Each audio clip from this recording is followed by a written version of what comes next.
Pada pagi ini kita melihat tema dia di depan, yaitu hati yang baru, azam yang baru di tahun baru. Ya.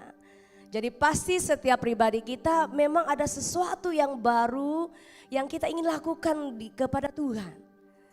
Jangan biarkan apa yang lama itu kita bawa lagi kepada tahun baru ini. Tapi kita mengalami suatu perubahan. Jangan hanya kita mau kasut baru, baju baru, handphone baru dan sebagainya. Tetapi dalam kehidupan kita tidak ada pembaharuan. Jadi pada hari ini kita akan melihat bagaimana tema yang sudah diberikan, yaitu hati yang baru, azam yang baru di tahun yang baru. Amen. Jadi sambil kita akan melihat dalam apa yang akan saya sampaikan, kita ingin mengambil itu sebagai satu pelajaran, sebagai satu berkat dalam kehidupan kita. Bukan hanya sekadar mendengar, tapi kita melakukan, kita bertindak. Bukan hanya sekadar itu lalu sebagai kita dengar sebagai firman Tuhan, tetapi ambil itu sebagai satu makanan kehidupan rohani kita. Amin. Mari kita buka di dalam Yehezkiel pasal yang ke-36 ayat yang ke-26. Kamu akan kuberikan hati yang baru dan roh yang baru di dalam batinmu. Dan aku akan menjauhkan dari tubuhmu hati yang keras dan kuberikan kepadamu hati yang taat.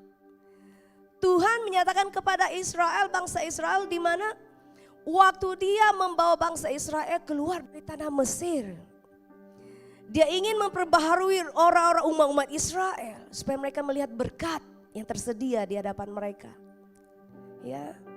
Jadi bagaimana dikatakan di situ Tuhan ingin memberikan mereka sesuatu yang baru, negeri yang baru, hati yang baru, hati yang keras sudah itu dihancurkan supaya mereka tetap taat. Tuhan senantiasa memberikan kita rancangan damai sejahtera bagi kita yang setia, yang tetap mengasihi Dia dan ingin berbalik daripada yang jahat. Apapun yang telah kita lakukan pada tahun lama, mari tahun yang sudah-sudah, mari kita berbalik kepada Tuhan. Mari kita perbarui hidup kita. Mari kita mentaati firman Tuhan. Bukan hanya sekadar membaca, bukan hanya sekadar mendengar, tapi melakukan, bertindak. Dikatakan di situ bahwa Dia memberikan hati yang baru dan roh yang baru dalam hidup kita dan memampukan kita agar kita dapat hidup taat seturut firman-Nya. Ya. 2 Tawarik pasal 7 ayat yang ke-14. Dan umatku yang di atasnya namaku disebut merendahkan diri, berdoa, mencari wajahku, lalu berbalik dari jalan-jalan yang jahat, maka aku akan mendengar dari surga dan mengampuni dosa mereka serta memulihkan negeri mereka. Jadi Tuhan ingin memulihkan kehidupan kita. Tuhan ingin memperbaharui kehidupan kita. Yang penting kita taat. Yang penting kita ingin berbalik daripada jalan yang jahat kepada Tuhan. Apapun yang sudah kita lakukan, yang kita lalui pada tahun lepas, mari pada tahun ini ambil azam baru, hidup yang baru. Jangan biasa-biasa saja, jangan suam-suam kuku saja. Mari ambil tindakan, melangkah ke hadapan. Jangan sekadar berkata saya ingin diperbaharui, tapi tidak mau melangkah keluar dari zon nyaman kita, zon selesa kita. Malah masih mau di situ saja. Firman Tuhan katakan berbaliklah dari jalan-jalan yang jahat. Maka Tuhan akan memulihkan kita. Tuhan akan memperbarui hidup kita. Hati yang baru dan roh yang baru harus disertai dengan sikap dan perbuatan yang sesuai dengan firman Tuhan. Ya, supaya hubungan kita dengan Tuhan itu terjaga. Sehingga itu membawa dampak yang luar biasa dalam hidup kita. Kemanapun kita pergi, memiliki hati yang baru, azam yang baru. Kita akan menjadi berkat bagi orang di sekeliling kita. Amen. We are the channel of blessing. Kemanapun kita pergi, apapun yang kita perkatakan, kalau kita perkatakan sesuai dengan firman Tuhan, maka kita adalah jadi berkat bagi Tuhan kepada orang lain. Ya. Hati yang keras di sini, apa yang dikatakan di dalam firman Tuhan katakan tadi, dalam Yehezkiel bahwa Tuhan akan menjauhkan hati yang keras. Bagaimana kita memiliki hati yang baru kalau kita tidak menjauhkan hati yang keras? Apa yang dikatakan di sini hati yang keras?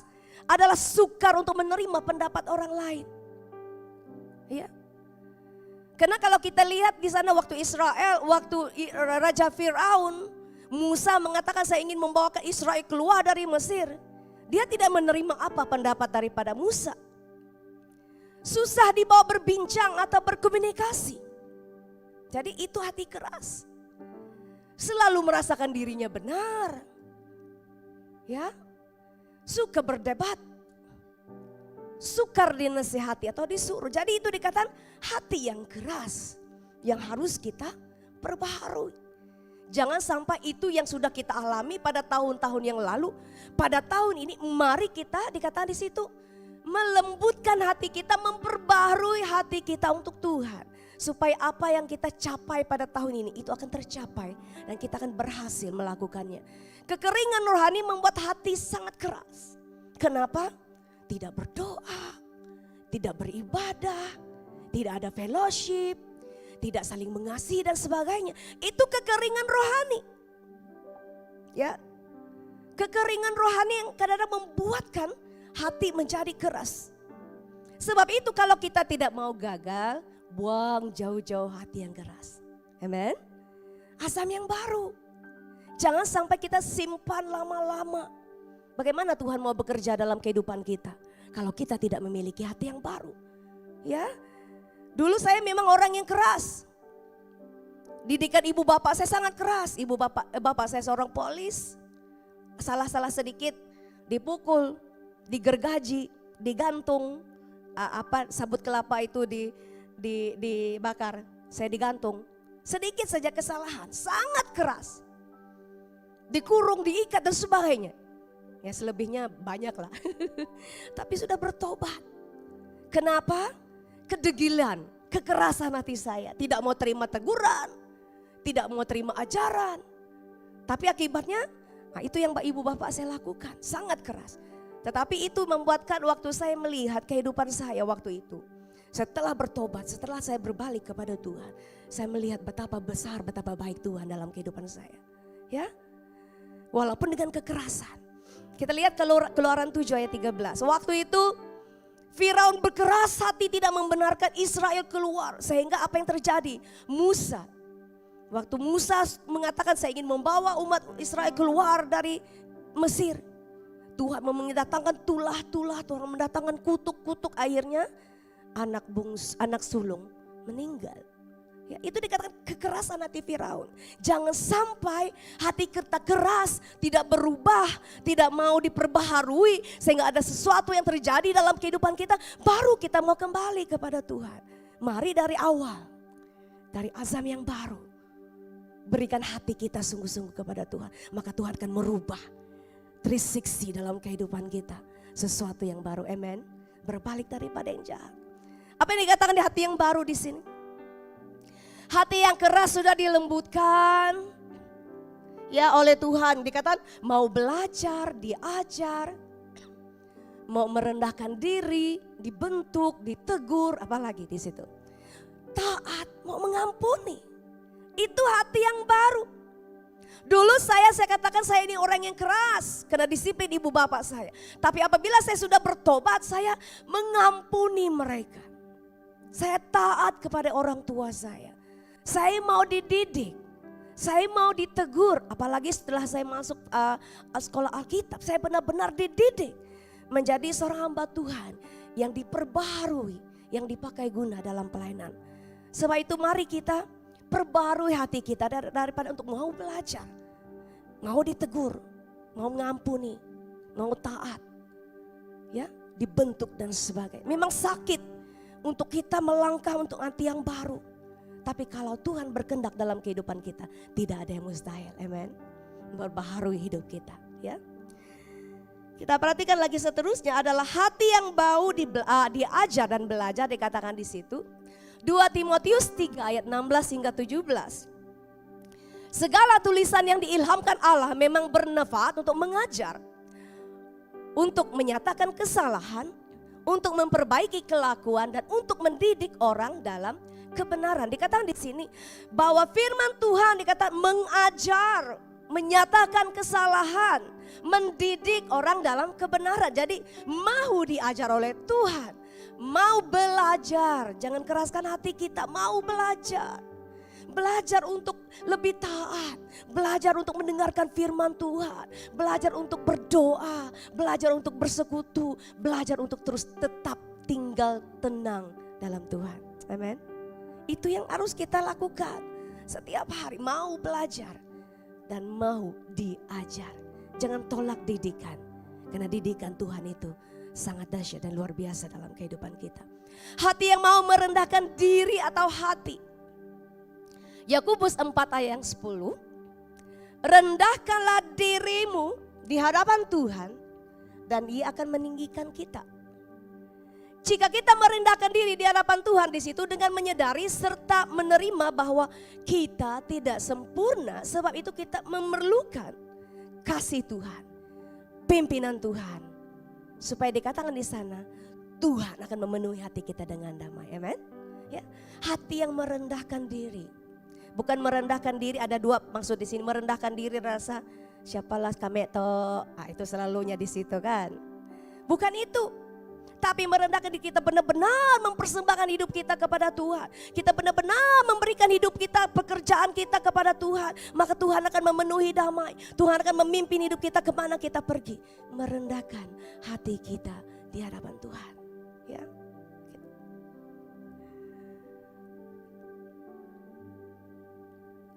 Hati yang mau dibentuk di sini. Ini adalah satu proses kehidupan. Kalau kita mau dibentuk tidak mudah. Sangat sakit untuk dibentuk. Menjadi seorang yang benar-benar mengikuti kehidupan kita dalam Kristus. Itu sangat tidak mudah dibentuk, disakiti, dicerca, dimarah dan sebagainya. Tapi yang dikatakan dalam Yeremia 18 ayat 4 dikatakan di sini. Apabila bencana yang sedang dibuatnya dari tanah liat, di tangannya itu rusak, maka tukang periuk itu mengerjakannya kembali menjadi bejana lain menurut apa yang baik pada pandangannya. Bagaimana Tuhan membentuk kita daripada orang yang mungkin sudah jauh daripada Tuhan, yang belum bertobat. Tapi saat kita mau dibentuk, walaupun sakit, tapi Tuhan tahu masa depan kita.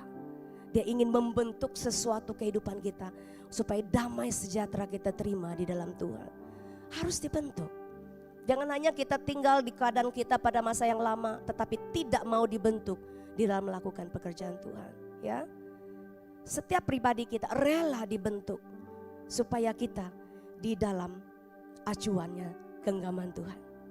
Sungguh seperti tanah liat di tangan tukang periuk, demikianlah kamu di tanganku. Itu firman Tuhan. Kita ada di tangan Tuhan. Bagaimana Tuhan membentuk kita? Tetap siap, tetap rela dibentuk. Karena apabila Tuhan membentuk kita, kita akan melihat pekerjaan Tuhan dahsyat dalam hidup kita. Amin. Ya. Seterusnya itu hati yang mau taat. Kolose 3 ayat 22 hingga 24. Hai hamba-hamba, taatilah Tuhanmu yang di dunia ini. Dalam segala hal jangan hanya di hadapan mereka saja untuk menyenangkan mereka, melainkan dengan tulus hati karena takut akan Tuhan. Kamu tahu bahwa dari Tuhanlah kamu akan menerima bahagian yang ditentukan bagimu sebagai upah.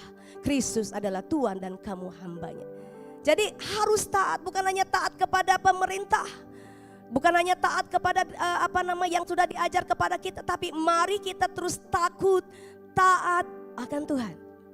Apabila kita memprioritaskan untuk takut taat akan Tuhan, maka semuanya sangat mudah bagi kita. Karena Tuhan ada di dalam kehidupan kita. Amin. Taat. Ya. Galatia dikatakan di situ. Jadi apapun kalau kamu baca di dalam perbuatan daging di sini supaya kita jangan mencemarkan hidup kita. Ya. Perbuatan daging telah nyata itu percabulan, kecemaran, hawa nafsu, penyembahan berhala, sihir, perseteruan, perselisihan, iri hati, amarah, kepentingan diri sendiri, percideraan roh, pemecah, kedengkian, kemabukan, pesta pora dan sebagainya. Terhadap semuanya itu kuperingatkan kamu seperti yang telah kubuat dahulu bahwa barang siapa melakukan hal-hal yang demikian, ia tidak akan mendapat bahagian di dalam kerajaan Allah. Ya, mari kita tetap taat taat kepada Tuhan. Jangan sampai kita melakukan sesuatu yang tidak diingini oleh Tuhan. Jangan sampai kita menduka citakan hati Tuhan. Jangan sampai kita melakukan yang tidak berkenan di hadapan Tuhan. Sehingga kita tidak takut kepada Tuhan. Kita melakukan sesuatu yang mungkin orang tidak nampak.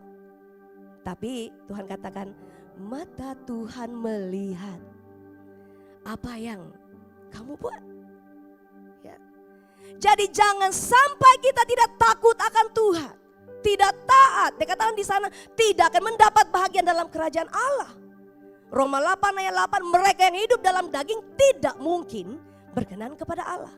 So, tetap taat kepada Tuhan. Takut melakukan kesalahan. Takut melakukan dosa. Mari berikan hidup kita untuk tetap taat melakukan pekerjaan Tuhan. Walaupun tidak mudah. Kita belajar untuk hati yang baru. Hazam yang baru perbaharui hidup kita. Tidak kan kita selalu dalam comfort zone kita saja. Tidak mau keluar dari situasi kita. Mari perbaharui hati kita, hidup kita. Azam kita senantiasa di dalam Tuhan. Hati yang mau ditegur.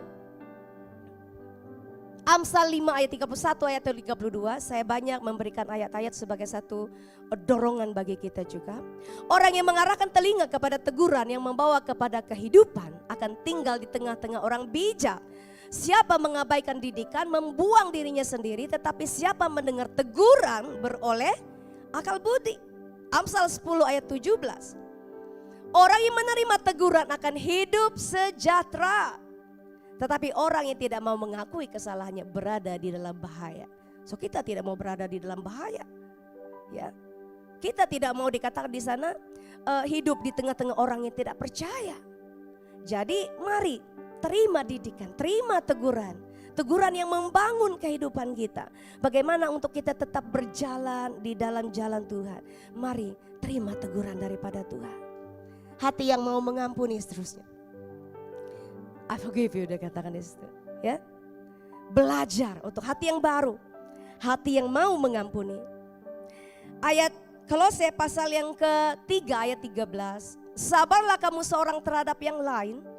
Dan ampuni seorang akan yang lain. Apabila yang seorang menaruh dendam terhadap orang lain. Sama seperti Tuhan telah mengampuni kamu. Kamu perbuat jugalah demikian. Jadi belajar untuk mau mengampuni. Meskipun orang itu berusaha menyakitkan kita, berusaha untuk menjatuhkan kita, berusaha untuk menggagalkan kita. Tapi kalau kita mau memiliki hati yang baru, azam yang baru, ampuni mereka. Sangat sakit. It's very painful. Ya. We can forget, we can forgive. Sometimes we cannot forget. Ya. Tapi mari dengan hati yang baru, terarah kepada Tuhan, belajar mengampuni. Kita lihat a bit video clip di sini.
Itu katakan very simple tapi sangat mendalam maksudnya.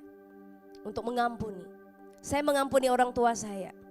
Walaupun orang tua saya waktu dulu sebelum mereka bertobat sangat kasar dengan saya. Bayangkan gergaji. Baru salah sedikit ambil gergaji kadang pisau juga boleh sampai di badan. Itu karena mereka sangat keras. Tetapi saya belajar mengampuni. Karena saya tahu masa depan saya cerah di dalam Tuhan. Kalau saya mengampuni. Karena saya mau diperbaharui setiap hari. Amen. Ya, belajar hati yang baru. Lakukan segala sesuatu di dalam Yesus. Kolose 3 ayat 17, dengan segala sesuatu yang kamu lakukan, dengan perkataan atau perbuatan, lakukanlah semua itu dalam nama Tuhan Yesus, sambil mengucap syukur dan oleh Dia kepada Allah Bapa kita. Dalam Kolose 3 ayat 23, apapun yang kamu perbuat, perbuatlah dengan segenap hatimu seperti untuk Tuhan dan bukan untuk manusia. Sebab itu apapun yang kita lakukan, memperbarui kehidupan kita, azam yang baru, kita lakukannya untuk Tuhan, bukan untuk menyenangkan hati manusia. Kalau kita menyenangkan hati manusia, kita tidak akan memiliki damai sejahtera. Kita tidak akan memiliki sukacita. Lakukan segala sesuatu untuk Tuhan. Amen. Ya. Tanpa komitmen yang kuat dan konsisten dalam usaha memperbaiki dan memperbarui hidup, jangan berharap kehidupan kita lebih baik dari hari ini dan esok. Akan lebih baik dari kemarin. Jadi harus memiliki komitmen, apapun pelayanan kita harus konsisten dalam hidup kita. Pekerjaan kita, pelayanan persekutuan kita. Harus punya komitmen. Supaya lebih baik lagi Tuhan atur hidup kita. Hidup kita tetap dalam penjagaan Tuhan. Jadi jangan sampai tanpa ada komitmen dalam kehidupan kita, pekerjaan kita, pelayanan kita. Ya. Kita tidak akan mendapat sesuatu yang baik lebih dari itu. Tapi mari ambil sesuatu yang baru, komitmen dan konsisten di dalam iman kita kepada Tuhan. Ya, amen. Konsisten. Jangan iman besok iman kita begini, besoknya begini dan sebagainya. Mari konsisten di dalam Tuhan. Komitmen dalam melakukan hidup kita untuk Tuhan. Jagalah hatimu dengan segala kewaspadaan. Karena dari situlah terpancar kehidupan. Jaga hati kita. Kalau kita ingin memiliki hati yang baru, kita harus menjaga hati kita. Jangan sampai rusak. Jangan sampai ada yang hitam. Dikatakan di situ bahwa harus kita menjaga karena itu terpancar kehidupan. Hati yang benar-benar diperbaharui akan menjadi kesaksian bagi orang di sekeliling kita. Menjadi channel of blessing dengan orang di sekeliling kita. Hati yang baru. Jadi dikatakan jagalah. Karena itu di situ terpancar kehidupan kita. Apa yang kita katakan, yang kita ucapkan, yang kita pergaulan kita. Kalau hati kita tidak benar, maka kita tidak akan memancarkan kehidupan. Jika hati kita bersih, maka bersih jugalah pikiran kita. Jika pikiran kita bersih, maka bersih jugalah perkataan kita. Jika perkataan kita bersih, dikata di situ, maka bersih jugalah perbuatan kita. Sebab itu tetap rendah hati, lemah lembut dan ada penguasaan diri. Kalau kita memiliki hati yang baru. Jadi semuanya akan diperbaharui di dalam Tuhan. Perkataan, perbuatan kita, pikiran kita, pergaulan kita dan sebagainya. Ya. Kolose 3 ayat 12. Just lihat di hadapan di sini. Karena itu sebagai orang-orang pilihan Allah yang dikuduskan dan dikasihinya, kenakanlah belas kasihan, kemurahan, kerendahan hati, kelemah lembutan dan kesabaran. Ya, jauhilah kesombongan, jauhilah tinggi hati, jauhilah rasa diri benar, dendam dan sebagainya. Kalau kita ingin diperbaharui, jangan sampai itu menetap dalam kehidupan kita. Jangan sampai itu tinggal terus sehingga hidup kita ini tidak jadi berkat. Ya, mari jauhilah semuanya itu. Kalau tidak kita akan kehilangan sukacita, kita kehilangan damai sejahtera, ya. Karena masih ada ego, masih ada sombong, masih ada dikatakan tinggi hati, rasa membenarkan diri. Itu harus dijauhkan sebagai anak Tuhan. Mari kita sebagai jemaat Tuhan, kita bersatu dalam mengerjakan pekerjaan Tuhan. Membangun, saling membangun satu dengan lain. Saling mendorong satu dengan lain. Dengan hati yang memancarkan kehidupan. Ya, 1 Petrus 5 ayat 5b hingga yang ke-6. Allah menentang orang yang congkak tetapi mengasihani orang yang rendah hati. Karena itu rendahkanlah dirimu di bawah tangan Tuhan yang kuat. Supaya kamu ditinggikannya pada waktunya Tuhan akan membuat segala sesuatu indah pada waktunya. Ketika kita mampu menjaga hati kita, kita tetap berkenan di hadapan Tuhan. Ketika kita mampu menjaga hati kita, Tuhan berkenan kepada kita. Ya, tetap berkenan di hadapan Tuhan. Jangan sampai hati kita memiliki hati yang tidak benar, motivasi yang tidak benar dalam kehidupan kita. Kalau saling mengasihi, mengasihilah. Jangan motivasi yang kena menginginkan sesuatu daripada seseorang. Ya, miliki hati yang benar. Amsal 16 ayat 5. Setiap orang yang tinggi hati adalah kekejian bagi Tuhan. Sungguh ia akan luput dari hukum. Amsal 16 ayat ke-18. Kecongkakan mendahului kehancuran dan tinggi hati mendahului kejatuhan. Jadi ingat itu. Jangan sampai kita jatuh jauh. Jangan sampai kita di dalam hukumannya Tuhan. Tapi mari kita merendahkan hidup kita di hadapan Tuhan. Hati yang baru, azam yang baru kita lakukan pada tahun ini. Apapun yang sudah terjadi, mari kita pandang Tuhan terus dalam kehidupan kita. Supaya ada sesuatu yang diperbaharui. Baik di dalam hidup kita, keluarga kita, gereja kita, pekerjaan kita, pelayanan kita. Sesuatu yang baru, hati yang baru, azam yang baru di tahun baru. Amin. Hati adalah sumber mata air. Bila sumbernya kotor, maka kotorlah airnya. Tapi bila sumbernya bersih, maka bersihlah airnya. Benar? Kalau kita sungai yang seperti coklat Milo itu, memang sumbernya juga akan pasti menjadi coklat.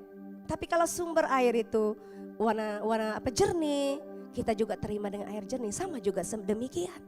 Jangan sampai kita hati yang kotor, hati yang keras. Tapi mari perbaharui hidup kita. Karena hati kita adalah sumber mata air daripada Tuhan.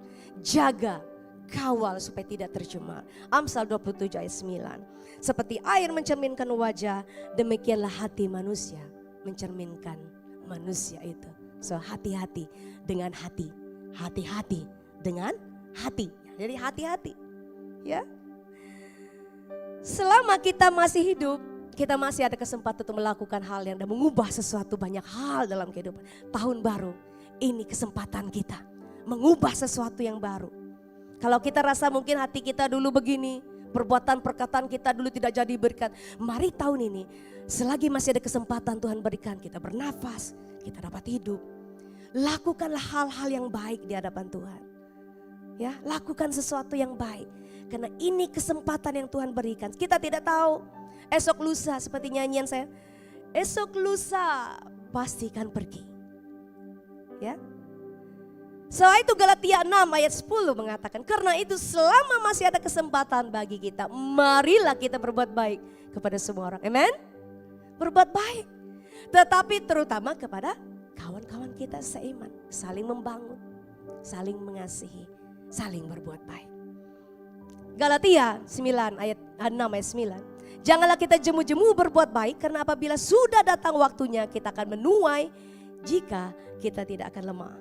Efesus 5 ayat 16. Dan pergunakan waktu yang ada, karena hari-hari ini adalah yang jahat. Saya sering menggunakan, saya harus pergunakan waktu yang ada. Saya pergunakan kesempatan ini, karena selepas itu nanti tidak tahu bila lagi kesempatan yang baik untuk saya lakukan kebaikan.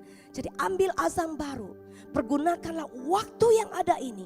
Karena hari-hari ini yang jahat berusaha menjatuhkan kita, berusaha merusakkan iman kita, berusaha mempengaruhi hidup kita. Mari rebutlah kesempatan ini yang Tuhan berikan. Selagi Tuhan berikan kita hidup, selagi itu kesempatan Tuhan berikan kepada kita. Amen. Manusia baru berdasarkan nilai-nilai baru, yaitu nilai-nilai Allah, bukan nilai-nilai manusia. Sehingga tujuan hidup manusia adalah untuk memuliakan Allah, ya. Jadi kita memuliakan Tuhan. Permuliakanlah tubuhmu untuk memuliakan nama Tuhan. Jangan sampai kita melukakan hati Tuhan. 2 Korintus 5 ayat 17, jadi siapa yang ada di dalam Kristus, ia adalah ciptaan baru, yang lama sudah berlalu, sesungguhnya yang baru sudah datang. Amen. Sesuatu yang baru yang akan datang, yang sudah datang, yang akan memberkati kehidupan kita. Oke. Ayat yang terakhir untuk yang hati baru, Yohanes 15 ayat 16 hingga 17, bukan karena kamu yang memilih aku, tetapi akulah yang memilih kamu. Dan aku telah menetapkan kamu supaya kamu pergi dan menghasilkan buah, dan buahmu itu tetap, supaya apa yang kamu minta kepada Bapa dalam namaku diberikannya kepadamu. Inilah perintahku kepadamu, kasihilah seorang akan yang lain. Amin. Ya, sesuatu yang baru yang harus kita perbuat untuk Tuhan. Mari grab the opportunity, ambil kesempatan ini, melakukan kebaikan antara sesama kita. Buang yang kata orang itu, buang yang keruh, ambil yang keji. Ambil yang jernih. Nah, itulah. Ya. Tiba-tiba pula. Ya. Buang yang keruh, ambil yang jernih. Jadi azam kita tahun baru ini bagaimana? Ya. Bagaimana kita memiliki azam yang baru? Saya sungguh happy. Last week saya punya azam baru. Saya katakan walaupun saya bukan ada apa-apa jawatan, saya rindu untuk membantu sebagai ushers pun oke. Antar orang ke sana ke sini. Itu azam saya. Tidak perlu saya katakan, oh tugas saya minggu depan baru saya buat. Tak. Azam saya rindu membantu, volunteer. Apapun yang tangan kita boleh bantu. Kita boleh bantu, kita boleh tolong gereja kita boleh bantu orang di sekeliling kita. Azam baru. Ya. Sebab itu saya lakukan dengan sukacita. Coba lihat dulu video klip ini.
Boleh mengerti apa yang dikatakan di sini? Kalau kita memiliki azam yang baru, dikatakan kalau dia letak tangannya di dalam saja dia tidak bantu orang, even a very simple things. Ya, melakukan satu perkara, dia tidak mau mengulurkan tangannya membantu. Tapi kalau kita memiliki azam yang baru seperti yang tadi ada nenek yang pegang, Dan dia happy, artinya talk to hand. Cakap saja, maka kereta berhenti. Dia dengan tangan. Apa yang terjadi? Penuhi sukacita. Dia happy kan di mukanya tadi? Sama juga dengan kita, mari kita berusaha ringan. Bukan ringan apa, ringan tulang, ringan tangan. Ringan tangan lain lagi ceritanya. Ya, mari kita saling membantu, volunteer your time. Kalau dalam gereja bantulah mana-mana yang boleh kita bantu. Walaupun itu bukan hak kita. Bantulah kalau ada yang mau asyes, bantu ala asyes kita. Yang mau bantu dalam kita untuk bersihkan gereja, bantulah gereja kita. Ulurkanlah tangan kita untuk membantu pekerjaan Tuhan, amen. Ya, bantu sesama kita, amen. Azam baru, azam baru. Seperti saya katakan hari itu, last week, saya sebenarnya bukan ushers, tapi azam baru saya. I want to volunteer my time. Tangan saya, ulurkan, silakan duduk. Mana kursi kosong? Silakan duduk. That's kita sebagai jadi contoh. Mari azam baru jangan hanya masuk duduk. Kalau memang penuh, tolong bagi orang tua-tua kita di situ. Volunteer your time, jangan hanya masukkan tangan kita di pocket, tidak melakukan pekerjaan Tuhan. Volunteer your time untuk Tuhan, amen? Untuk pekerjaan Tuhan. Itu sangat berarti walaupun very simple. Tapi waktu saya melihat ini, this is very good. Mengajar kita. Why not ulurkanlah tangan kita membantu pekerjaan Tuhan. Ulurkanlah sesama tangan kita untuk membantu sesama kita. Ya, karena itu firman Tuhan. Membantu satu sama yang lain dalam apapun keadaan. Azam kita. Jangan hanya suka duduk saja tenang.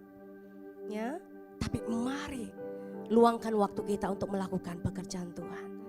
Tidak ada sesuatu pun yang di sini, oh ini tugas begini-begini. Tapi mari volunteer your time untuk Tuhan. Amen. Azam yang baru, making life better. Semakin mendekatkan diri kita kepada Tuhan. Kerohanian kita semakin bertumbuh, iman kita semakin teguh, dikatakan di situ. Memberikan komitmen lebih lagi melakukan pekerjaan Tuhan. Komitmen. Menjadi berkat bagi orang di sekeliling kita lewat perkataan kita, lewat kita membantu orang lain, lewat kita membantu pekerjaan Tuhan di gereja. Dan dikatakan di sana berusaha menjadi pribadi yang lebih baik di mata Tuhan. Itu azam baru. Mari ambil langkah ini, berusaha menjadi pribadi yang baik di mata Tuhan. Kalau kita tahun lepas hidup kita begini-begini, mari berusaha menjadi pribadi yang baik di mata Tuhan. Amen. Itu azam kita. Lakukan sesuatu. Be the best version of you. Be the best version of you. Jadilah bersih yang terbaik dalam hidup kita. Quality hidup kita ditentukan oleh quality hati. Jadi perbaharui hati kita. Perbaharui azam kita. Jangan hanya semua mau ganti-ganti baru apa benda yang ada di sekeliling kita. Tapi mari perbaharui hati kita, hati yang baru, azam yang baru, semangat melayani Tuhan. Jangan setahun ini semakin mundur. Kenapa Tuhan beri kesempatan kita pada hari ini? Karena Dia tahu masa depan setiap pribadi kita memiliki masa depan yang indah di dalam Tuhan. Sebab itu luangkanlah waktu kita untuk Tuhan. Azam yang baru untuk senantiasa melakukan pekerjaan Tuhan. Sebelum saya memberikan satu video klip yang terakhir, ya, saya ingin membacakan ayat ini, Yohanes 3 ayat 16. Karena begitu besar kasih Allah akan dunia ini, sehingga Ia telah mengaruniakan anaknya yang tunggal, supaya setiap orang yang percaya kepadanya tidak binasa, melainkan beroleh hidup yang kekal. Kita akan memperoleh hidup yang kekal karena kita diselamatkan oleh Tuhan. Karena Tuhan telah mengurniakan anaknya yang tunggal. Kenapa kita ada kesempatan sekarang ini masih hidup, masih berdiri, masih boleh bercakap satu dengan yang lain. Itu karena keselamatan Tuhan berikan kepada kita. Mari melangkah, bertindak, memperbaharui hidup kita setiap hari. Karena kita tahu pengorbanan Yesus di atas kayu salib. Bukan untuk pengorbanan itu pada masa lalu, 2000 tahun yang lalu. Tetapi untuk kita berbalik kepada Tuhan. Tetap berjalan di dalam jalan Tuhan. Karena Tuhan sangat mengasihi kita. Tuhan sangat menyayangi kita. Kenapa kesempatan hidup ini sampai saat ini? Ya. Saya ingin memberikan video klip ini. Saya balik-balik tengok. Tetap saya mengalirkan air mata. Karena penyelamatan Tuhan bagi kita tidak sia-sia. Mari kita lihat di sini.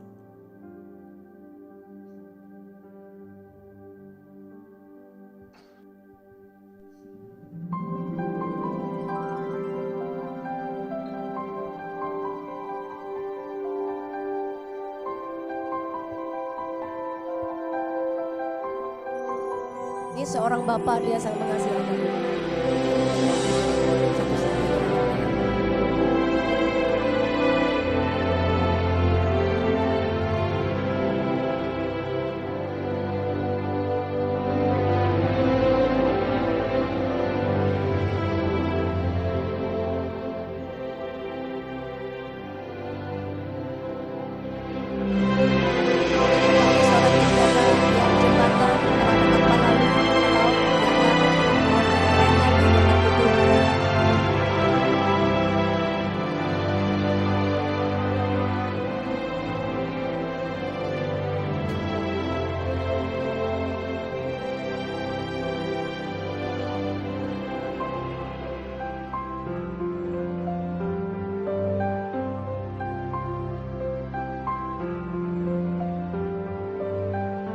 Ini yang akan melewati jembatan itu yang dipenuhi dengan banyak orang, ya.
Jembatan yang dijaga oleh Bapak.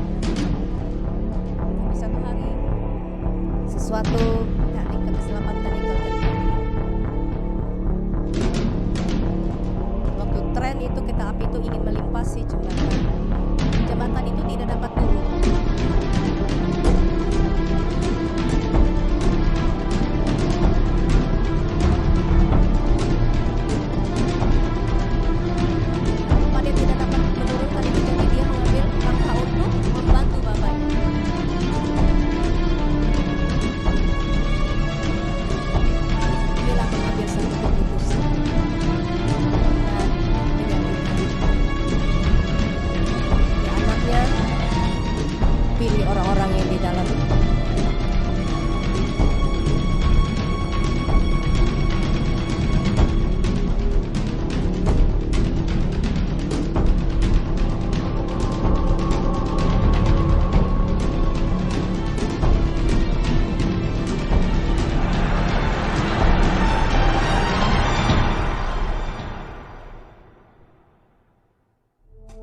Dia memilih orang-orang yang dalam kereta api diselamatkan dan membiarkan anaknya mati hancur karena jembatan itu diturunkan. Kita lihat begini bagaimana melalui pengorbanan anak ini, orang-orang yang di dalam tren yang penuh kecewa, yang penuh dengan hati yang mementingkan diri, ego, addicted, ya dan sebagainya ada di dalam itu diselamatkan. Tapi mereka tidak tahu kepedihan seorang bapak ini, anaknya mati karena menyelamatkan mereka.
kita.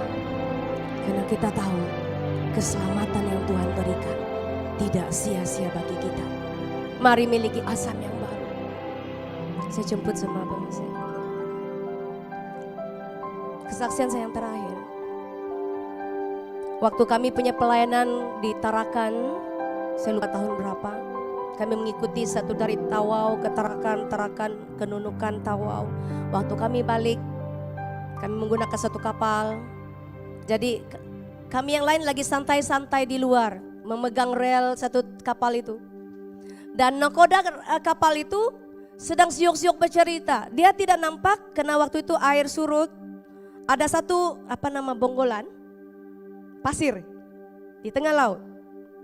Ada satu tempat karena tidak besar, ada yang pasir naik. Dia sambil cerita. Dia tidak nampak yang itu, dia langgar, dan kami yang santai-santai di luar ini terpelanting masuk keluar ke dalam. Kami di luar. Ada yang jatuh ke laut. Ya, ada yang jatuh ke laut. Dan waktu saya sudah yang dari dalam atas tadi, saya tercampak keluar dan bertimbun-timbun. Saya pikir saya sudah mati. Saya pikir saya sudah tidak ada.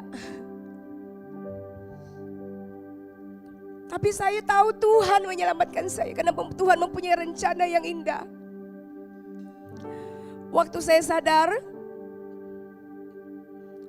dari timbunan orang yang sudah menimbun saya sambil berteriak kepada Tuhan, Tuhan terima kasih karena menyelamatkan saya. Saya tahu bahwa banyak pelayanan lagi yang Tuhan telah berikan kepada saya akan saya lakukan. Sebab itu Tuhan menyelamatkan saya. Syukur tidak ada kematian. Tapi kami dibawa ke klinik satu tempat Nunukan, masih di daerah Kalimantan. Kami dirawat di situ. Dan sampai petang kami balik ke melayar ke Tawau. Dan waktu itu saya call mama saya. Mama saya kata saya mau hampir mati tadi. Tapi saya tahu Tuhan menyelamatkan hidup saya. Sehingga boleh berdiri sekarang ini. Ini adalah kemurahan Tuhan, amen. Mari lakukanlah satu kehidupan perbaruan di dalam kehidupan kita. Mari saya ajak jemaat Tuhan bangkit berdiri.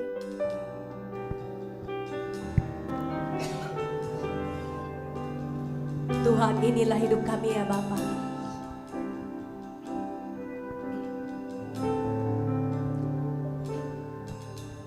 Tuhan, inilah hidupku. Ku serahkan padamu segala cita-citaku, masa depanku menjadi milik. Jadikan kami terang Tuhan, jadikan kami terang-Mu di tengah kegelapan dunia, di tengah kegelapan dunia, membawa bangsa-bangsa kepadamu.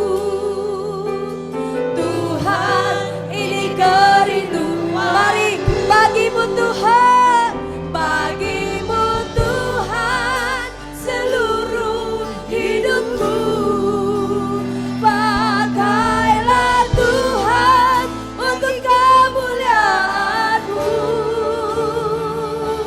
Genapi seluruh rencana-Mu sampai bumi penuh kemuliaan. Sekali lagi katakan, berikan hidup kita kepada Tuhan. Haleluya. Tuhan, ini mari persembahkan hidup kita kepada Tuhan. Tuhan ingin sesuatu yang baru dalam kehidupan kita. Lakukan azab yang baru, lakukan perubahan baru. Cita-citaku, masa depanku, Jesus. Jadikan kami terang-Mu ya Bapa. Jadikan kami terang di tengah kegelapan dunia.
penuh kemuliaan Tuhan. Sampai bumi penuh kemuliaan. Sampai bumi penuh kemuliaan Tuhan. Penuh kemuliaan-Mu. Mari kita angkatkan doa kita kepada Tuhan. Haleluya. Mari doa kita. Angkatkan doa kita. Haleluya Tuhan. Ini kami Bapa. Ini kami Tuhan. Kiara Bashata Karala Baste. Haleluya. Ini kami Tuhan. Bapa. Pakai kami Tuhan. Ini kami Bapa. Perbarui hati kami Bapa. Agar kami tetap tinggal di dalam Tuhan. Kami tidak mau tinggal dalam hidup kami yang lama. Hati yang baru, azab yang baru, di tahun baru. Kami ingin dirubah di dalam Tuhan. Terima kasih Bapa. Terima kasih Tuhan. Kami bersyukur Bapa. Besar pengorbanan-Mu dalam hidup kami Bapa. Engkau lihat kami Tuhan. Engkau menyelamatkan kami dari apapun yang telah kami lakukan Bapa. Ini kami ya Bapa. Ini kami Tuhan. Bersyukur karena Engkau masih memberikan kesempatan bagi kami. Untuk kami memperbaharui hidup kami, hati kami, azam hidup kami. Untuk tetap melakukan pekerjaan Tuhan. Terima kasih Tuhan. Terima kasih Tuhan. Haleluya. Terima kasih Bapak. Berkati semua jemaat Tuhan. Biarlah apa yang telah disampaikan menjadi sebagai satu makanan kehidupan rohani kami. Dimenteraikan dalam hati kami. Agar kami tetap diperbaharui. Mempunyai azam yang baru. Kerinduan yang baru. Untuk kami tetap melakukan pekerjaan Tuhan. Saling membantu. Mempunyai hati yang baru ya Bapak. Dalam pekerjaan Tuhan. Terima kasih Tuhan. Kami terima kasih. Sangat berterima kasih kepada Tuhan. Kami diselamatkan oleh karena kemurahan-Mu. Kami dapat kesempatan hidup bernafas hari ini. Itu karena kemurahan anugerah-Mu Tuhan. Terima kasih Tuhan. Terima kasih Bapak. Kami kembalikan pujian syukur kami. Di dalam nama Bapa, di dalam nama Anak dan Roh Kudus, kami sudah berdoa. Mari semua jemaat Tuhan katakan bersama, amin.